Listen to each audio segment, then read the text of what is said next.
As you're probably aware by now, there are heaps of Chinese auto brands flooding into Australia. And this is one of the latest arrivals, XPeng, and this is its debut model, the G6. Think of it as a direct rival for the Tesla Model Y mid-size SUV, Australia's biggest selling electric vehicle. Does the G6 have a hope in hell of snatching any sales off the Model Y? Well, it's certainly an interesting vehicle, and we reckon there's a few important things you need to know about it.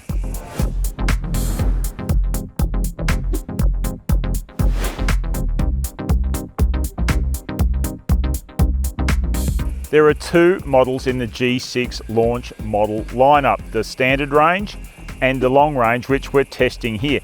Both are priced under their equivalent Model Y rivals.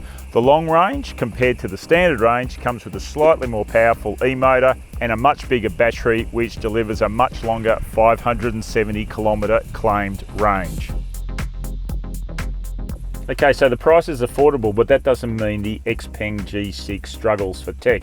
It's got heaps of it, and it's actually quite a lot like the Tesla Model Y in the way most things are done through this big center touch screen. Turn the headlights on and off, adjust your exterior mirrors, even do things like drive modes, change them through the touchscreen. Look, if you're a modern technical fan, I guess it's great. I'm a Luddite. I would much prefer physical buttons to operate all these functions. There are some shortcuts, and there is an AI helper who tries her best to give you a hand, but she doesn't seem to understand my Australian accent too well. I reckon it's a bit more upmarket in here than the Tesla Model Y. Look, it is fake leather, but it looks pretty good. And there's this really cool 18 speaker audio system as well, with speakers in the headrest. Look, that's a bit weird at first, but you get used to it. The other strange thing is no glove box. They've got all the stuff for the air conditioner stuffed in there instead of a glove box. A bit like the Toyota BZ4X. Okay, the G6 is 4.75 metres long, stem to stern, but more importantly, that being an EV, all that battery is under the floor. There's a little e-motor tucked in the back, which means there's a huge amount of cabin space. And look, it's like a limousine in here. I reckon there's even more space in here than in a Tesla Model Y, and that thing's got plenty of space. Not only space, but you've got door bins, map pockets, vents, USBs, and this fold-down armrest with a pop-out thing.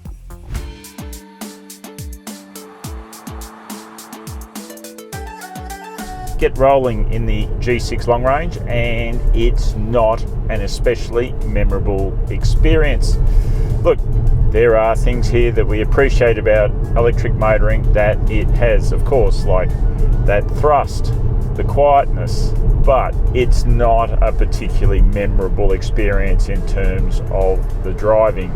It's set up for comfort rather than sportiness, which is fine, but where it loses out is in the steering. It's fuzzy and a bit vague. It's not a really well-tuned electric assist system of the type we often see these days. To be honest, I'm not sure if I switched off all the electric assist systems that might be interfering with the natural feel of the system. There's so many of them, and there's so much drilling into the sub-menus to do to figure it out, I may well have missed something.